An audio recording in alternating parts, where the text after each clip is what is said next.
Vocês acreditam que a gente já tá há 2 anos nessa doideira? Todo mês sem parar, toda semana sem parar, né? Eu confesso pra vocês que a gente andou meio espanado com o volume de trabalho sem férias faz muito tempo.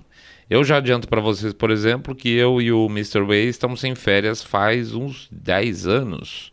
O Fabão agora acho que uns 3, 4. E o Rogerião, bom, o Rogerião andou passeando pelo Mediterrâneo antes da segunda onda lá na Europa, né, seu... Mas apesar do bagaço, a gente queria comemorar com vocês essa nova etapa alcançada. Já fizemos um programa especial, o do número 100 foi lá pro dia não, exatamente, no dia 23 de junho do ano passado. E agora esse de 2 anos. De verdade, bem legal. O nosso compromisso então nesse programa foi pegar o microfone para responder qualquer coisa, com limites, claro. E recebemos perguntas bem bacanas que eu vou responder aqui sim. Portanto, dessa vez, muito fato, mas muita opinião também. Quem discordar tá aí no direito, né? Opinião discute-se. O fato é que não dá, né? Vamos lá?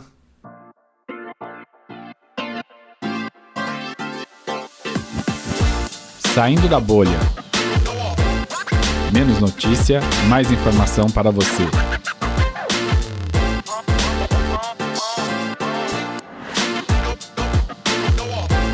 Pergunte ao seu saindo da bolha.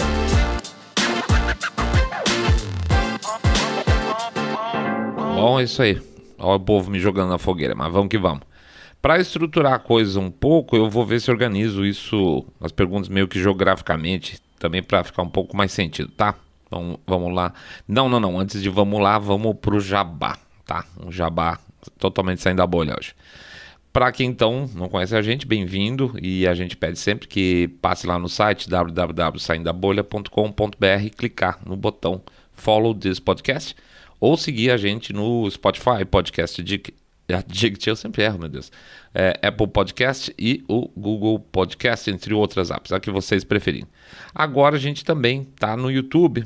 Dá boas-vindas à galera do YouTube, pede para clicar lá no botão lá embaixo e assinar, e no sininho para receber notificação, tá? Quanto mais rápido a gente crescer, a gente tem chance de abrir uma segunda frente para discutir as nossas ideias, tá? Estamos crescendo aí relativamente rápido pela nossa ausência de investimento, mas em uma semana aí até que tá bom demais, sério mesmo. E a gente vai subindo lá no YouTube também programas mais antigos para vocês conhecerem o estilo da gente. Então, pro pessoal do YouTube, um olá nosso todo.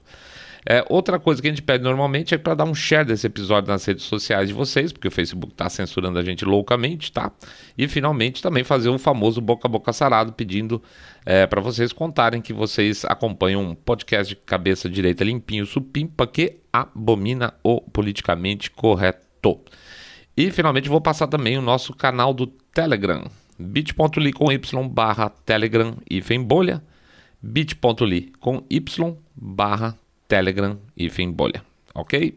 Então vamos em frente, gente, vida que segue. Sobre nós. O Leonardo José dos Santos e o Klebert Nazário via comentário do Facebook e o Emerson Franca via Twitter perguntaram sobre quem somos nós, o que fazemos da vida, trajetória e tal. Deixa eu falar uma coisa antes. Não tem como a gente não ficar feliz com esses elogios que vem junto dessas perguntas, tá? A gente fica todo pimpão mesmo, verdade. A gente agradece demais. Aí a gente fica todo empolgado. Eu, por exemplo, vou lá e conto pro meu pai, ele não sabe o que é podcast, dá mó deprê, então a gente conta pra vocês mesmo que vocês estão elogiando, tá? Vamos lá. Bom, se vocês quiserem uma resposta super completa a respeito desse tema que eles levantam, tem lá o episódio 100, que a gente conta a trajetória do programa em si. Mas basicamente eu, Mr. Way e Fabão trabalhamos com marketing digital faz muito tempo. Desde o tempo da internet de escada a gente já mexia com publicidade na internet. E não é figura retórica não, tá? Para vocês terem uma ideia, quando a gente abriu a empresa, o Mr. Way, nem tinha linha telefônica muito fácil não, tá? A internet era de escada mesmo. Então a gente teve que alugar um monte de linha e elas ficavam o dia inteiro conectadas à internet para o povo trabalhar. Era uma fortuna operar assim desse jeito. Depois os caras falam que não tem que privatizar, né? Tem que privatizar tudo, sim, tem que privatizar tudo. A diferença entre pré e pós-privatização do negócio de internet é uma coisa absurda. Da minha parte, eu sou um ex-quase engenheiro, abandonei a faculdade no 4º ano para fazer um curso de publicidade, né, bem parecido. Mas foi bom, sabe, porque não tem experiência perdida na vida. A cabeça de exatas me ajudou muito em achar um lugar diferente nesse mercado publicitário. Eu gosto pra caramba de dados, e publicidade sem dado, pra mim, é sacadinha. Gente, sacadinha de verdade sozinha não presta pra nada. Na faculdade, então, eu conheci o Fabão, e em seguida fui apresentado para o Mr. Way, e logo em seguida a gente já abriu nossa empresa, que já aí tem uns 20, 21 anos. Ou seja, o coitado do Mr. Way tem que me tolerar aí 10, 11 horas por dia fumando que nem uma chaminé na sala do lado. O Rogerião é amigo de infância, tipo amigo de 40 anos, ou seja, se somar o tempo que eu tenho de conhecimento dessa turma, que eu tô andando junto com essa turma toda, dá 100 anos, basicamente é isso aí. Um absurdo e uma benção ao mesmo tempo. A gente vê hoje em dia as pessoas lutando para ter amizades sinceras nesses meios digitais, em termos de rede social, né? E com essa turma dá literalmente para mandar tomar naquele lugar sem ninguém se ofender. Tudo de boa, sempre demais, tá? Nesse sentido dá para falar que eu sou um cara com uma baita de uma sorte mesmo. Não é todo mundo aí que consegue tanta amizade boa de tanto tempo. Aliás, tem um fato interessante falando do Mr. Way, que é o único do grupo que já trabalhou diretamente lado a lado, virtualmente lado a lado, com alguém que hoje, se tivesse vivo, seria um bilionário, tá? O famoso bilionário. Você pode sentar uma semana conversando com ele e ouvir, não vai parar de ter história aí, as mais absolutamente incríveis do modo de vida desses caras, das influências políticas deles e do que um cara desse pode ou não fazer. Você senta uma noitada de cerveja com ele, automaticamente a sua noção do que é ser rico vai pro saco totalmente, tá? É impressionante como a gente acha que ser rico é uma coisa e a gente descobre como a gente pensa pobre a maior parte do tempo.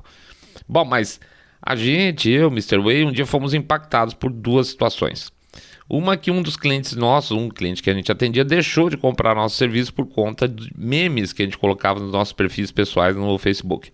A gente fazia muita piada com política na época, foi a época, acho que da segunda eleição da Dilma, e isso deu um alarme para a situação em que a coisa já estava virando, que talvez, ainda que por enquanto no anonimato, mais ou menos anonimato, tá? O meu nome, o nome mesmo, seu Saindo da Bolha, já saiu, já rodou associado a um outro assunto uma vez aí, talvez alguém ache pela internet. Mas enfim, ainda que no anonimato a gente tinha que falar o que pensava, a gente sabia que tinha que fazer isso.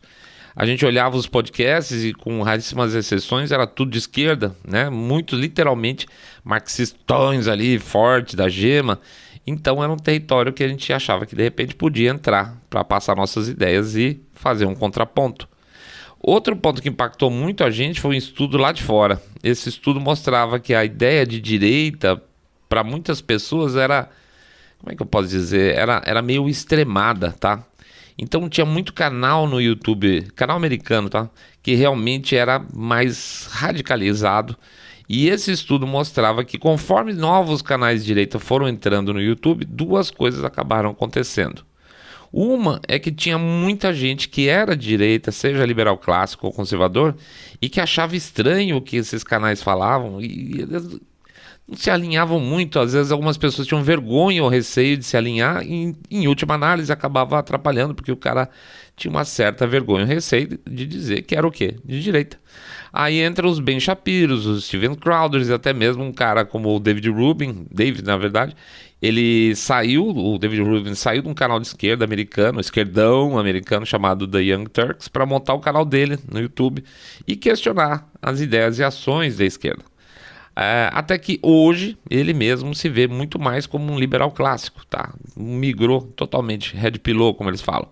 Bom, com esse monte de conteúdo novo, as pessoas começaram a falar: isso, aí sim, isso eu concordo. Eu também penso desse jeito. E as pessoas começaram a entender que elas tinham sim o que a gente chama aqui, na verdade, no Saindo da Bolha, de cabeça de direita. E esse boom de canais de direita no YouTube gerou, inclusive, uma matriz política que acabou levando a um cara chamado Donald Trump. Então, olha que legal. Devia ter um monte de gente que pensava parecido conosco aqui e que talvez estivesse sentindo órfão lá nos podcasts, né?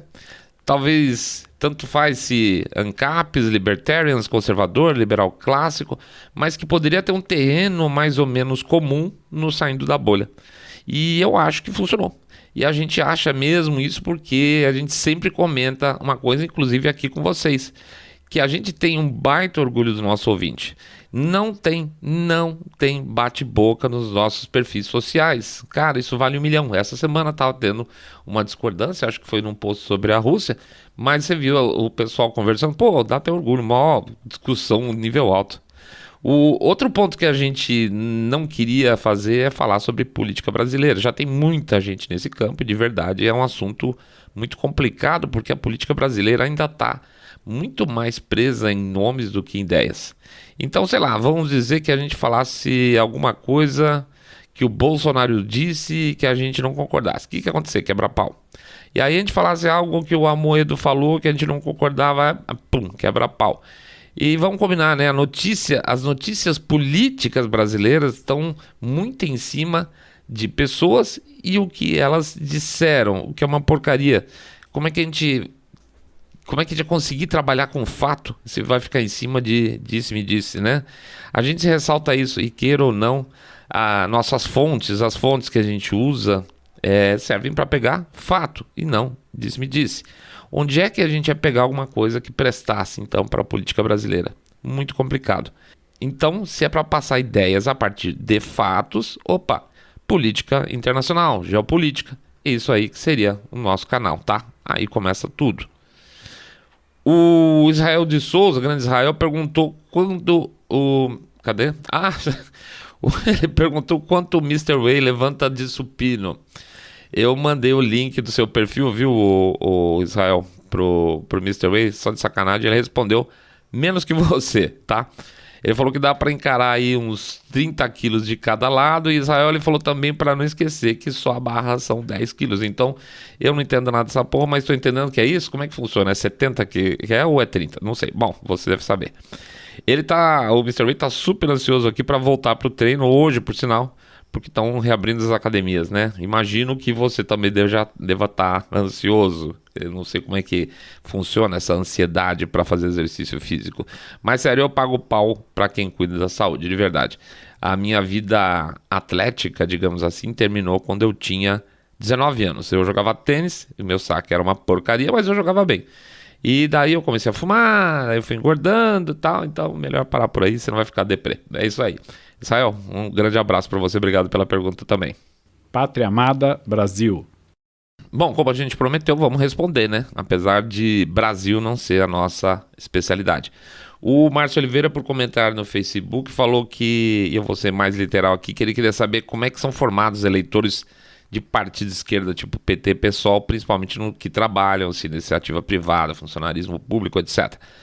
Cara, eu não vejo eleitores dos partidos de esquerda mais ou menos concentrados em diferentes atividades econômicas, não. É verdade que existe, sim, uma tendência, que até virou meme, de que você tenha mais tendência de achar um eleitor desses partidos em carreiras ligadas à formação da academia em humanidades, né? E principalmente em atividades ligadas às artes. Mas eu tenho quase certeza que não existe uma desproporcionalidade assim que seja abismal entre diferentes grupos, não. Com relação à distribuição entre iniciativa privada e trabalhador no serviço público, o que eu acho, e aí é achômetro, tá? É que sim, existe mais eleitores dos partidos de esquerda na carreira pública, mas não obrigatoriamente por uma questão ideológica, uma questão íntima, mas basicamente por ser uma questão de caráter prático. Candidatos, não estou falando que não tenha, tá? Candidatos de direita tendem a buscar a redução do Estado e de esquerda tendem a buscar a preservação ou ampliação do papel do Estado. Então, votar nesses candidatos está muito mais para preservação de benefícios do que acreditar em plataforma. Eu tenho certeza que dentre os eleitores de Lula, Dilma, Boulos, etc., tem um monte de gente que é literalmente conservadora, mas que no final das contas tá na pinduca aí como todo brasileiro que tá pensando no contra-cheque é ótimo, no contra-cheque e nos privilégios, né, que pode perder se a estatal, por exemplo, que ele tiver com risco de ser fechada ou enxugada.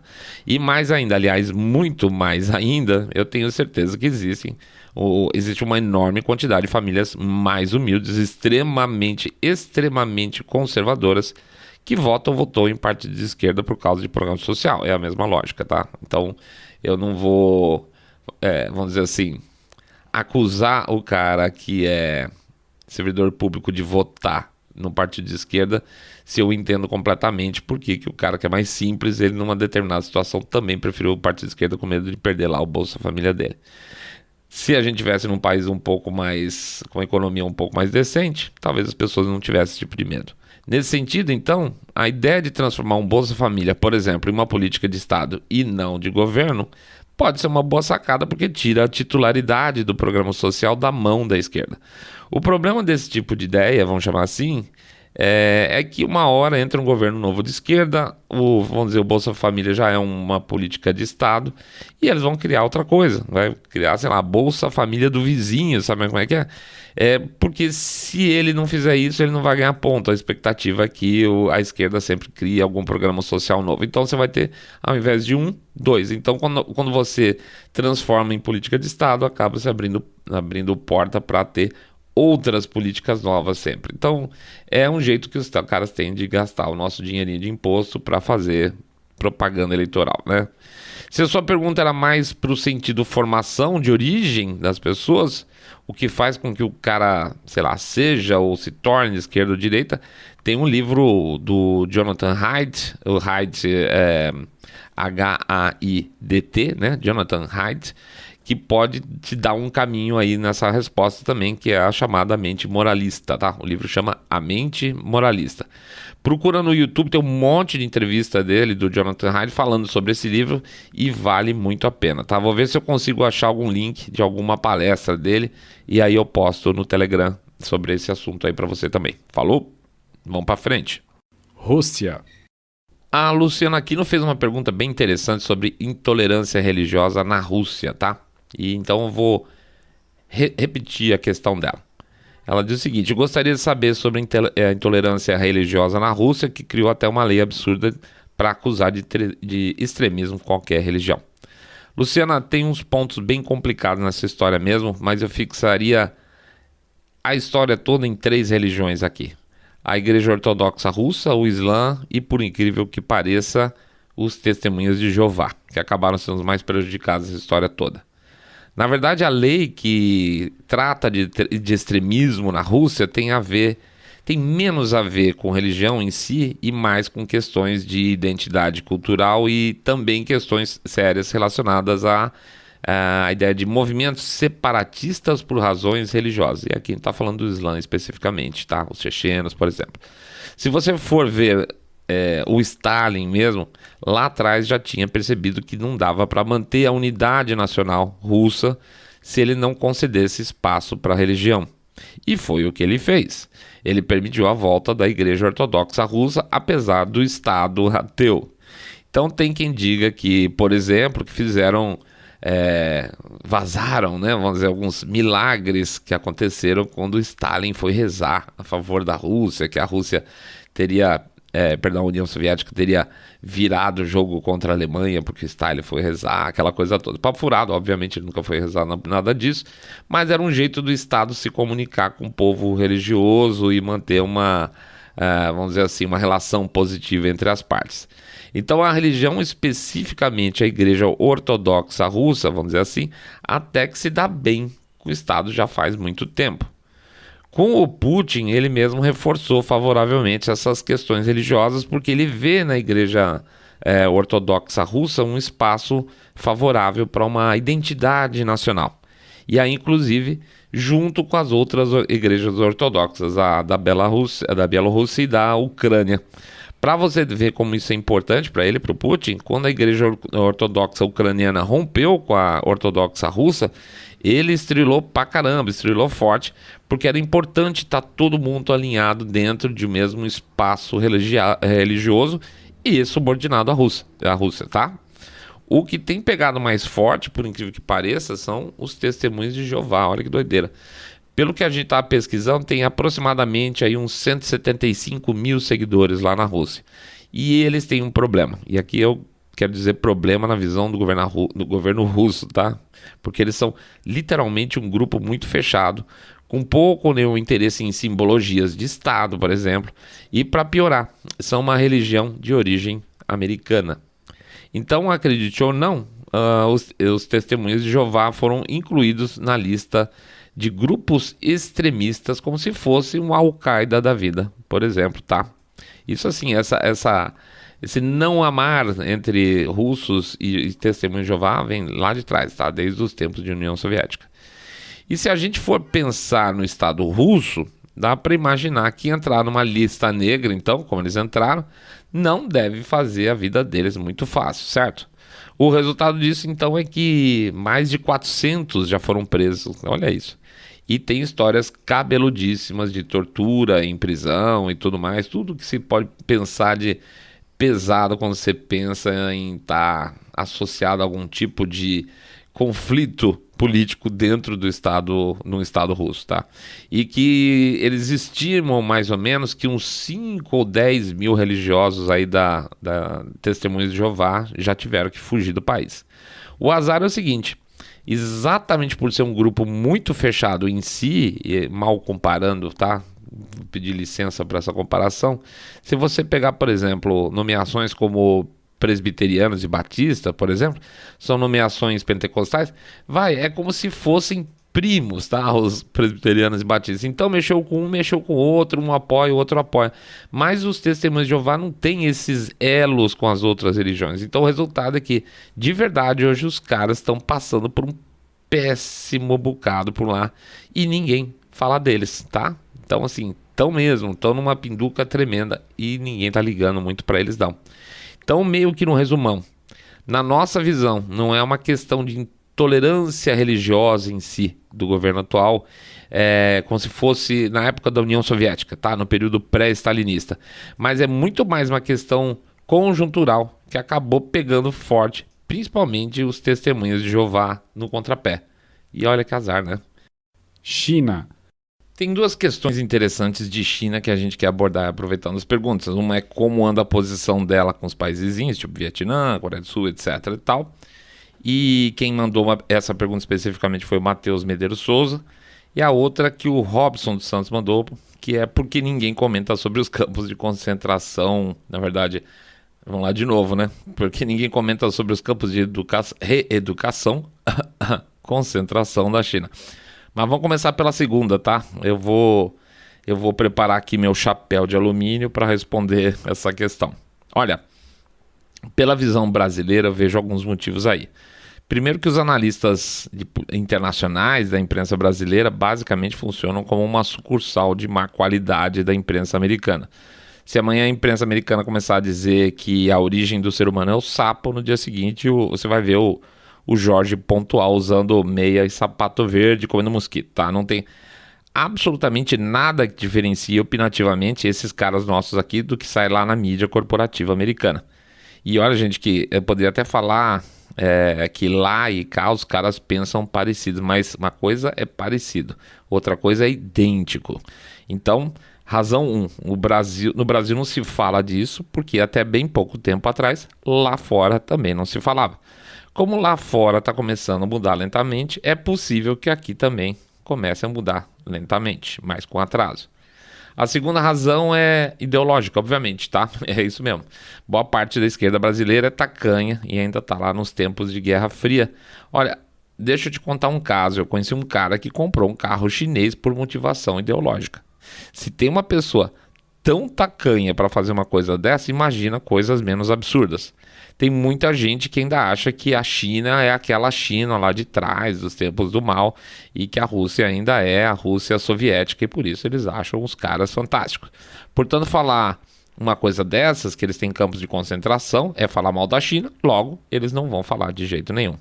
Essa turma, obviamente, está sentada também nos grandes veículos de imprensa. Tem grupo também que acha que realmente o que está acontecendo lá na China é super legal, tá? Que é um modelo a ser observado. Afinal, quem gosta mais de Estado, né? A gente chegou a fazer um episódio lá atrás que chamava Os Uigures do Pedro Bial. E a razão para aquele episódio é que ele pegou 2 caras para entrevistar que estavam fazendo negócios com os chineses, tá? Negócios, sei lá, desenvolvendo empresas ou importando, não lembro exatamente. Aliás, a plateia aquele dia estava cheia de chinês. E o Bial perguntou com um cara assim, meio de dúvida, né? Meio provocando nós conspiradores aqui do chapéu de alumínio. Ele vira pro cara e fala assim: mas a China tem problema de liberdade de expressão mesmo? Nossa, será, né, gente? O que será? E aí o cara respondeu alguma coisa do tipo: ah, não, na universidade que ele ia lá, que ele frequentava, era muito normal falar contra o regime. Só não podia ser, assim, muito público, né? Ou seja, pô, não tinha liberdade de expressão nenhuma e o cara entrevistado estava no bolso chinês fazendo essa defesa vagabunda de que não é tão ruim assim. É só você falar só pro seu amigo do lado e não escrever no jornal, não botar nas redes sociais e não comentar em público. Fora isso, existe uma liberdade, tranquilo, óbvio.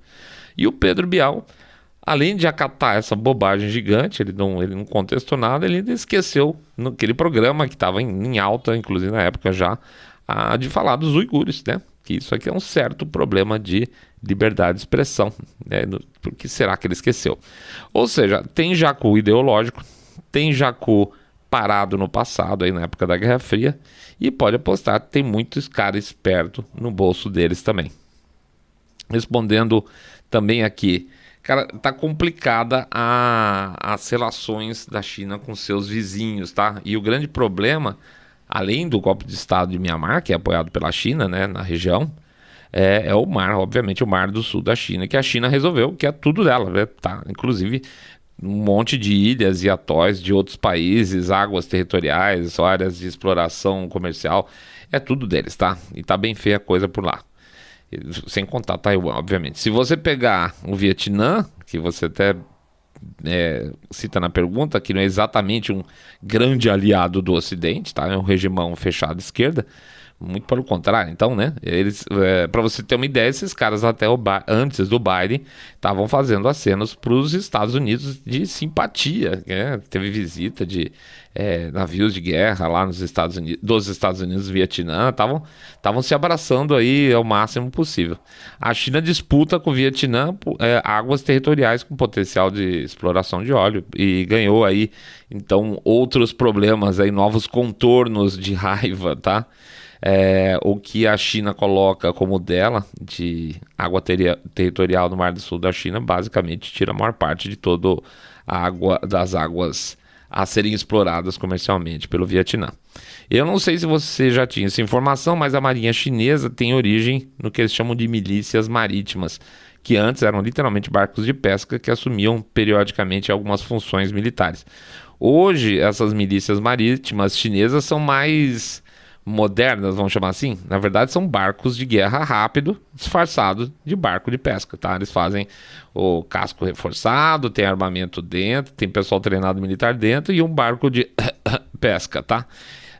O Vietnã também tem essa prática. E como eles estão aí meio de saco cheio da China, também estão ampliando as suas milícias marítimas. Então, estimam hoje aí que as milícias marítimas vietnamitas já estão com mais ou menos 70 mil homens, é gente pra caramba.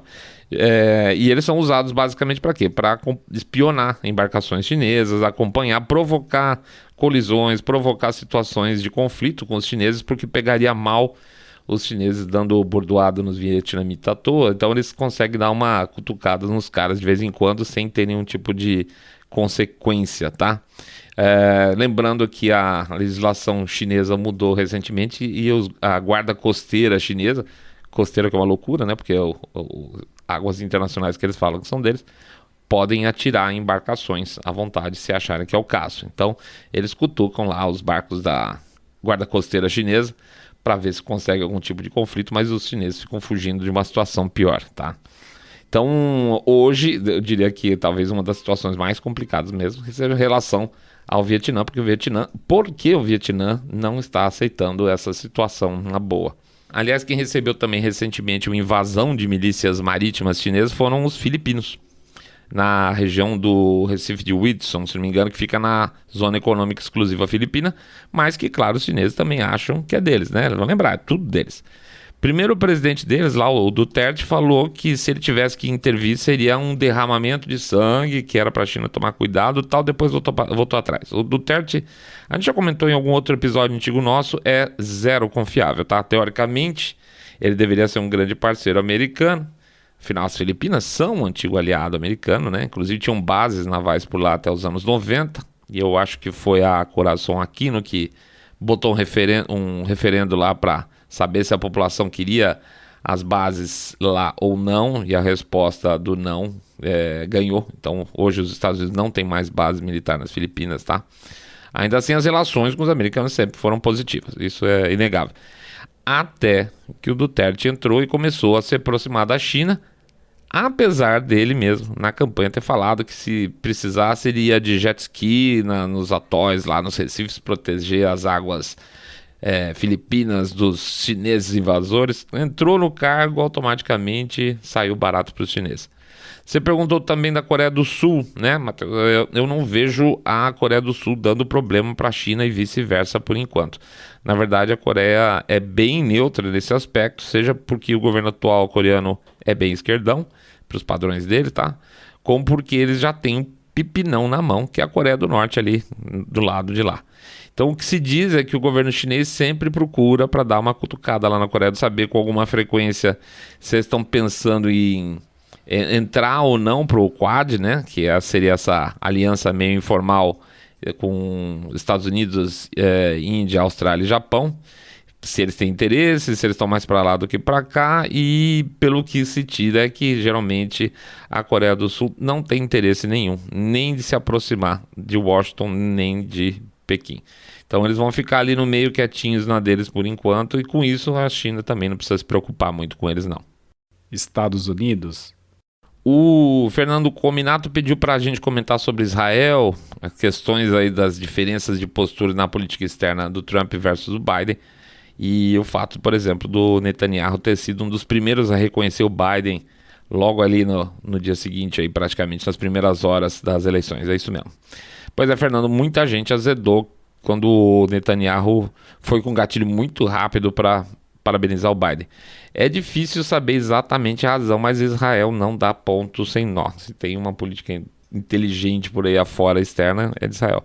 Eu não acho que seja uma questão mais de gostar, aliás, não tenho certeza que não é questão de gostar mais de A ou B, mas o que seria melhor para Israel, tá? Basicamente é isso. Assim como o Trump era America First, Israel sempre foi Israel First. Talvez a leitura deles apontasse para uma virtual impossibilidade do Trump reverter aquela situação, então eles já foram direto pro Biden, rei morto, rei posto, tá? A gente não pode esquecer que, doideira total, né? Apesar do Partido Democrata concentrar hoje a maior parte de políticos antissemitas nos Estados Unidos, é para os democratas que vão a maior parte dos votos dos judeus. E de verdade também é onde está o dinheiro americano hoje. Então o Netanyahu tem que ir lá proteger seus interesses comerciais, tá? Junto com os democratas. Certamente para Israel a saída do Trump foi uma baita de uma perda. Israel nunca que vai deixar, por exemplo, o Irã continuar com seu programa nuclear. Já teve assassinato é ótimo, assassinato de cientista-chefe do programa, já teve explosão em plantas de enriquecimento urânio lá no Irã também, que obviamente foram por ações e não por acasos, tá? Esses golpes atrasaram sempre o programa nuclear iraniano por fora, e se os Estados Unidos começarem a passar a mão na cabeça demais dos iranianos, certamente esses aspas, acidentes vão continuar acontecendo e se bobear, multiplicar. E com uma vantagem agora, independente dos Estados Unidos, mas com a ajuda deles, certamente na administração Trump aconteceu isso, Israel e os países árabes ficaram muito mais unidos, tanto que saíram os acordos lá com os Emirados Árabes e com o Bahrein, né? Que a imprensa americana fez questão de não dar bola e ficar falando no dia da assinatura do acordo quem estava com máscara, quem não estava com máscara. Só para lembrar, o único jeito desses acordos terem saído é porque nos bastidores eles tiveram o aval dos sauditas, né? Sem a bênção da Arábia Saudita, não ia ter acontecido nada. Tanto que ventilou-se na época a possibilidade dos sauditas também assinarem um contrato com Israel, e aí sim ia ser fogos de artifício total. Ou seja, de verdade, ainda que exista independência de Israel em relação aos americanos, e que essa dependência ainda seja considerável, os israelenses estão hoje aí mais soltinhos, tá? com a casa muito melhor arrumada, inclusive com a possibilidade de eventuais conflitos com palestinos. Se isso acontecer, talvez não, certamente os árabes vão ser bem menos críticos, tá? Os caras estão bem mais amiguchos entre eles lá. Na dúvida, a gente já mencionou aqui, o Netanyahu já visitou a Rússia recentemente, pós-Biden, né? Ou seja, Israel sabe muito bem que quem governa seu principal aliado hoje não é tão seu amigo assim, e a cada passo de aproximação do Biden com o Irã, mais fria vão ser as relações entre eles. A Márnia Moreira levantou uma bola interessante aqui. Ela lembrou que recentemente teve uma conferência virtual entre líderes globais, que aliás foi, se não me engano, sobre meio ambiente, foi uma bobageira gigantesca, e o único a usar máscara foi o Biden. E aí ela pergunta, isso significa que ele tá gagá ou foi uma jogada de marketing? Olha, foram os dois, tá? São as duas coisas, Márnia. De verdade, com certeza, uma jogada de marketing para o público interno, e até porque ele também é obrigado, né, aspas, a usar máscara dentro de instalações federais. Logo, se ele estava transmitindo publicamente de dentro de uma instalação federal, é provável que ele teve que pagar esse micaço e ser o único na conferência toda usando máscara. Agora, hoje, uma coisa interessante, o Biden já começou a aparecer em espaços públicos não usando máscara. Então significa que muito provavelmente a administração lá vai começar a mexer no discurso. Vamos ficar de olho nisso aí, que vocês vão ver eles mudando e fingindo que não está acontecendo nada. O Adalto Júnior, fala Adalto, tudo bom? Ele pergunta se, do ponto de vista da questão Trump, qual é a real posição dos republicanos. Olha, cara, é uma questão complicada. Imagina que dentro de uma estrutura bipartidária, a coisa mais improvável é você encontrar algum tipo de união, né?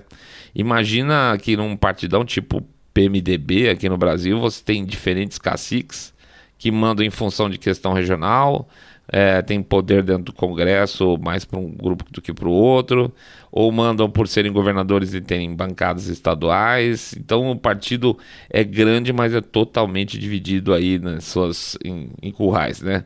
Então transfere essa visão para um partido que representa virtualmente metade dos americanos. Você vai imaginar que achar alguma unidade, seja dentro do Partido Republicano ou Democrata, é uma dificuldade imensa.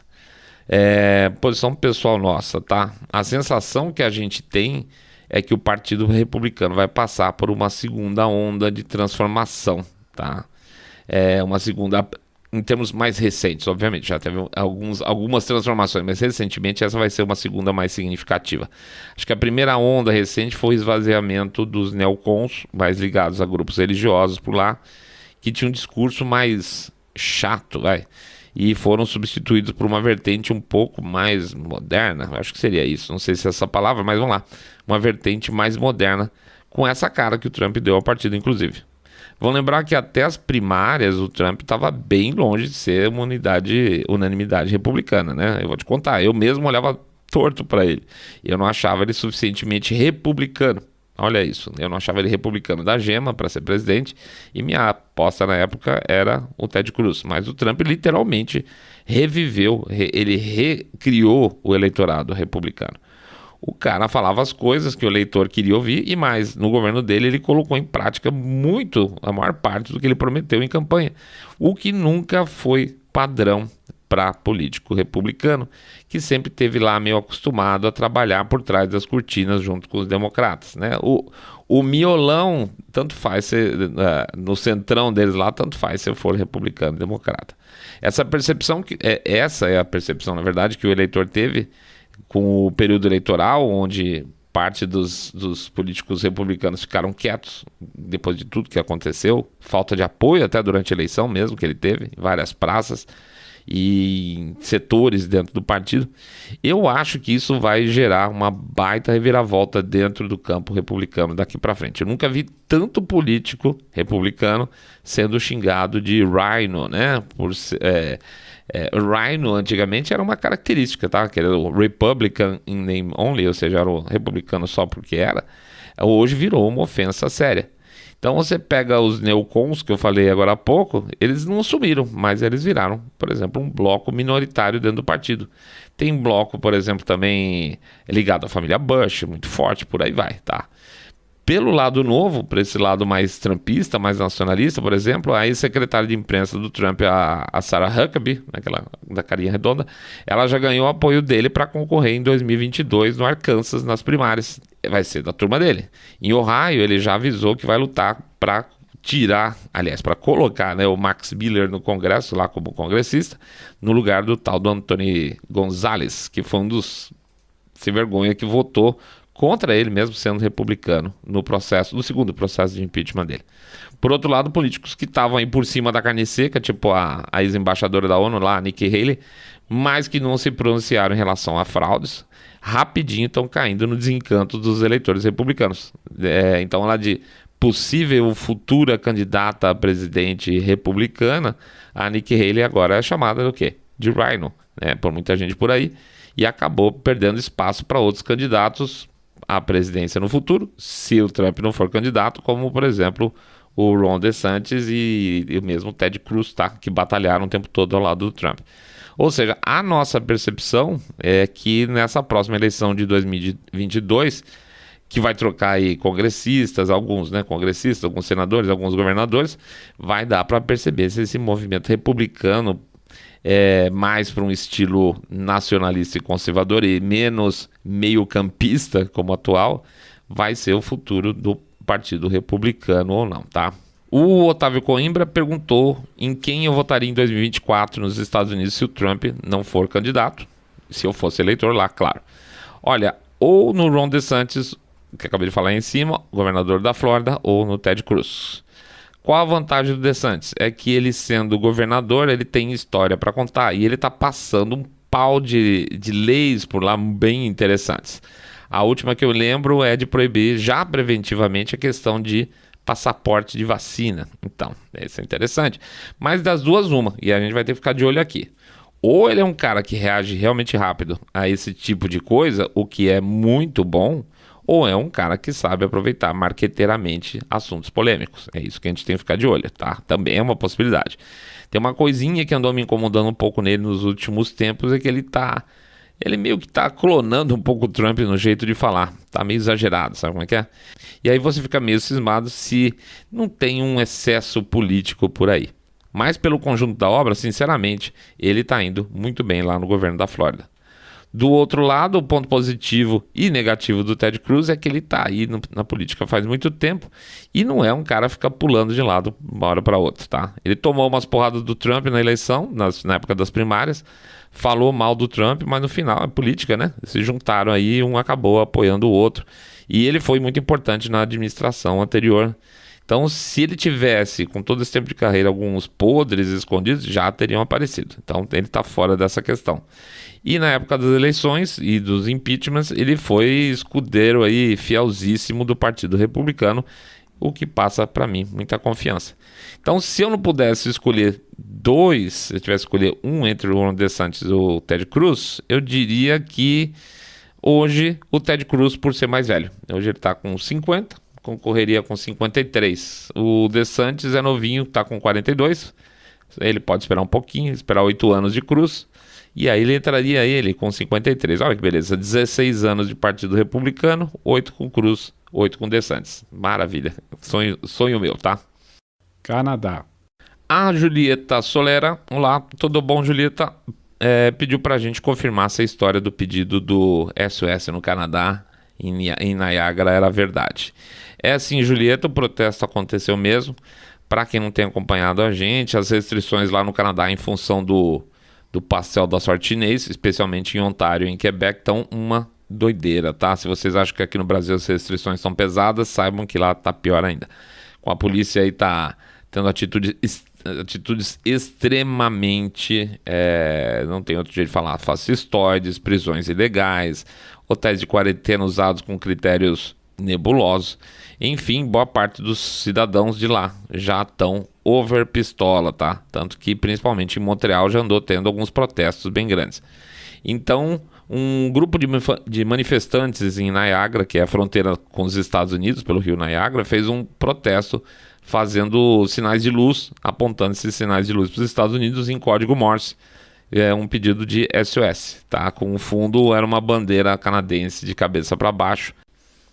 E o objetivo tudo disso, enfim, era protestar contra a tirania do Estado canadense, que realmente está desprezando os direitos constitucionais dos canadenses e não está nem aí para isso, tá?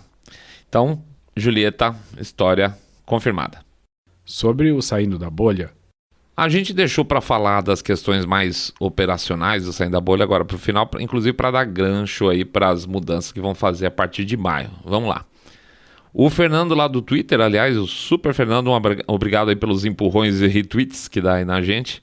Ele pergunta por que a gente não abre para comentários o Telegram também. Rapaz, esse além do YouTube tem sido uma solicitação talvez mais frequente. Eu vou ser sincero para você que se a gente abrisse, conhecendo os 4 cabeçudos aqui, a gente ia querer moderar de uma forma e aí vai cair na questão de tempo, tá?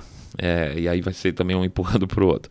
Se eu conheço o padrão saindo bolhano, 1 hora, do nada, isso vai acontecer, porque vai dar um chilique alguém aí, como aconteceu no caso do YouTube. Tipo, azar, vamos lá, abre, depois a gente vê o que a gente faz. Mas por enquanto ainda não rolou esse chilique não, tá? O Vinícius Souza, vixe, esse também é das antigas aqui do Saindo da Bolha, foi um dos que ganhou a caneca do sorteio da Greta, né? Aliás, por falar em sorteio da Greta... não, Reinaldo, eu não sou o Pondé, tá? Mas o Vinícius pergunta, além da censura nas redes sociais, quais são as maiores dificuldades de se manter o podcast? Depende um pouco do que seu objetivo, viu, Vinícius? A gente aqui tenta tratar a coisa com uma super, hiper seriedade, mas não vou negar, às vezes tem uns trecos meio amador. Principalmente considerando que são 4 perfeccionistas, então nosso sonho é super perfeição em tudo. E aí complica. Eu diria que um ponto complicado é confiar nas fontes, tá? Leva tempo pra gente confiar nas fontes. O cara tem que ter dado um monte de bola dentro, tá? Ou a gente perceber que ele dá bolas dentro em determinados assuntos, tá? E aí a gente considera a fonte boa. Tem, por exemplo, fonte asiática ótima, que fala muita bobagem de política americana, então você não pode animar. Então você fala, puxa, que esse cara falar aqui eu vou confiar. Não dá, ele fala bem das coisas dos cantos lá dele. Tem fonte que sabe tudo de certos personagens políticos, mas é ruim nos opositores, tá? Porque força a mão demais na crítica. Por exemplo, tem um cara que sabe até a cor da cueca que o Trump está usando hoje, mas na hora que ele fala do Biden, ele força a mão. Ele pode, inclusive já divulgou fake news sem medo nenhum, porque ele detesta o Biden. Então desenvolver um veículo confiável como fonte quer dizer ver que tipo de informação ele dá, quanto ele acerta e no que mais ele acerta. E isso é meio no faro, então tentativa e erro. Aí em cima de fonte, outra dificuldade é não se animar demais. Uma hora se você abrir demais, quando tiver uma quantidade de fonte muito grande, você acaba perdendo a mão, tá? Porque fica com excesso de informação. A gente já cansou de ter tilt sobre o que falar em um episódio porque tinha assunto demais. Na verdade, tem que parar e priorizar, inclusive priorizar as fontes. Um outro ponto que pega, tá bastante coisa, né? Que pega muita gente aqui é a decisão de timing. Às vezes tem uma coisa explodindo que se a gente não falar, vai deixar o ouvinte desinformado. Eu acho que vocês gostariam de saber meio que em primeira mão sobre um determinado assunto, mas não dá para falar muito cedo, porque senão você perde o caminho da história. Por exemplo, pega o caso da morte lá do segurança na invasão do Capitólio. A imprensa americana veio com o papo que mataram o cara com um golpe de extintor de incêndio na cabeça, lembra, né? Não tinha vídeo. Não tinha mídia alternativa confirmando nada. Então, depois da morte da moça lá, aquela militar, eu esqueci o nome, não é Barbie, é mais parecido com isso, que tomou o tiro lá dentro, né, de segurança. De repente começaram a falar que já tinham 4, e depois falaram que tinham 5 mortes naquele dia. Mas nenhuma dessas outras mortes tinha história, não é estranho, né? Falar de 5 e só tinha a morte narrada de uma. Se você faz um episódio, então, você fica empolgado, faz um episódio chamado, sei lá, As Mortes do Capitólio, e faz meio em cima do tempo pra fazer meio tipo breaking news, já era, quebrou a cara, pumba, acabou, foi-se. O cara não morreu com extintor de incêndio, sim, teve uma parada cardíaca. Então, às vezes é melhor deixar passar, esperar mesmo que a gente não deu furo de nada, né? A gente fala aqui, melhor não furar do que passar furada para vocês andarem espalhando mico aí por aí e vocês perderem credibilidade por confiar na gente. Outra coisa que a gente gostaria de fazer é ter mais entrevistas, mas é difícil por alguns motivos. Como a gente é muito pé no chão, a gente fala mais de hard news do que de conceitos gerais, filosóficos e tal, é difícil alguém que entra nessa, vamos dizer assim, nessa vibe junto com a gente. Pode ver, nesses 2 anos, eu acho que teve o quê? 3 entrevistas com o Netão para falar de notícias da Argentina e 2 com o Vitor Loyola para falar de dados do pastel da sorte chinês, mais uma com o Marcos. Foi isso, 6 entrevistas em 2 anos. Mais do que uma judiação mesmo é tempo. Essa é a grande complicação. A gente queria ter muito mais tempo para mexer com isso, mas infelizmente a gente ainda é sustentado por nós mesmos, tá? O tanto Saindo da Bolha como nós somos todos sustentados pelo nosso trabalho e por algumas pessoas, evidentemente, aí estão ajudando a gente no Apoia-se. A gente agradece demais. O tempo é broca, tanto aqui no Saindo da Bolha como para fazer dinheiro. Complicado mesmo, mas uma hora a gente chega lá, tá? Abração, obrigado pela pergunta, Vinícius. A pergunta do Flávio via mensagem Twitter é porque a gente não faz mais barulho usando outros canais de direita. Flávio, o que você falou faz todo sentido do mundo e deixa eu te contar uma coisa. A gente já tentou muito. Se você pegar, por exemplo, e colocar um link de um episódio, vamos dizer, num post do Twitter do Rodrigo Constantino ou do Leandro Ruschel, por exemplo, eles não reclamam, tá? Fica lá. A gente talvez até tenha ganhado seguidores nessas 2 plataformas porque postou coisa por lá. Então, no Facebook também tem alguns perfis que não reclamam, deixam lá, falam, não, fica à vontade e tal. Mas com exceção do Luciano Pires do Café Brasil, e esse eu tenho que falar que foi um parceiraço logo no primeiro ano nosso, e com que eu acabei pessoalmente mantendo uma relação bem legal, a gente troca mensagem sempre, tudo. Ele empurrou mesmo a gente pra frente lá atrás. De resto, você pode mandar mensagem do tipo, oi, faz um jabá nosso, por favor.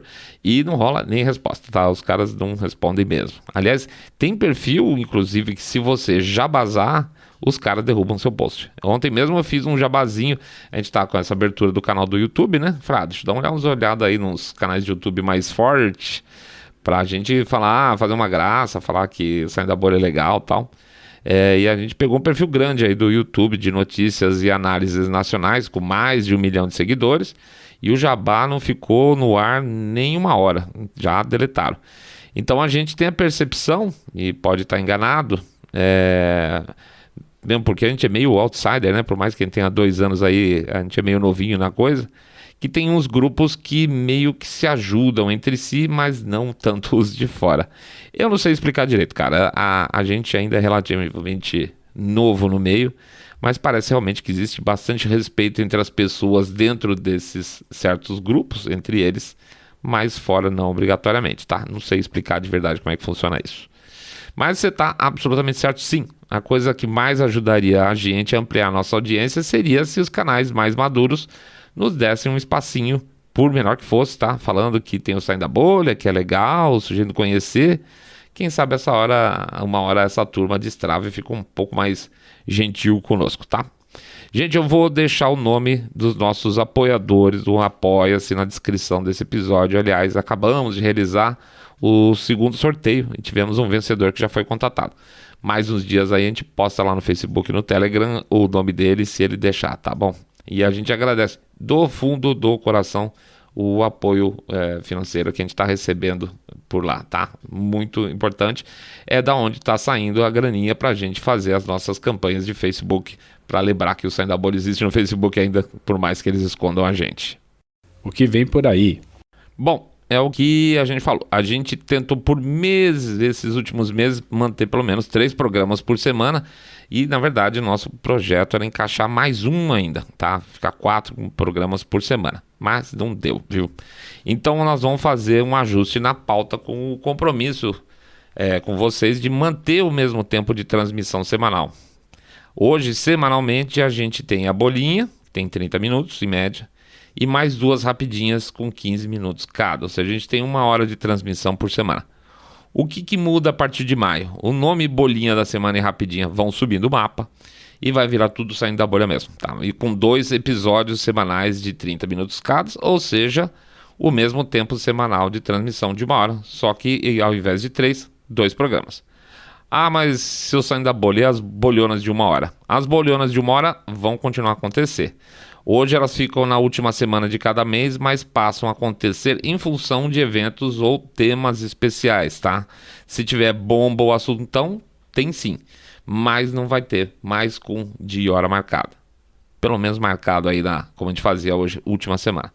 Esses saindo da bolhas de 30 minutos agora, cada um vão ser divididos em 2 tipos, tá? Um vai ser um saindo da bolha normal, que a gente pega um assunto e disseca, e um outro que vai ser o saindo da bolha mix, em que a gente vai pegar mais de um assunto para falar a respeito no mesmo episódio. É como se estivesse, por exemplo, 2 ou 3 rapidinhas consolidadas num programa maior. Eu acredito que o saindo da bolha mix talvez acabem ficando um pouquinho mais comprido, com uns 30, 40 minutos cada.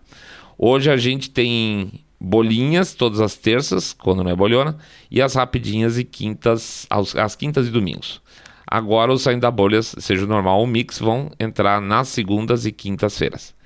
Ah, e nós vamos manter também o Seleção saindo da bolha, lá o Seleção SDB, também com programas antigos. No YouTube isso vai ser especialmente importante, porque tem muito material aí dos nossos programas anteriores para subir por lá ainda. Então tem muita coisa para subir no YouTube.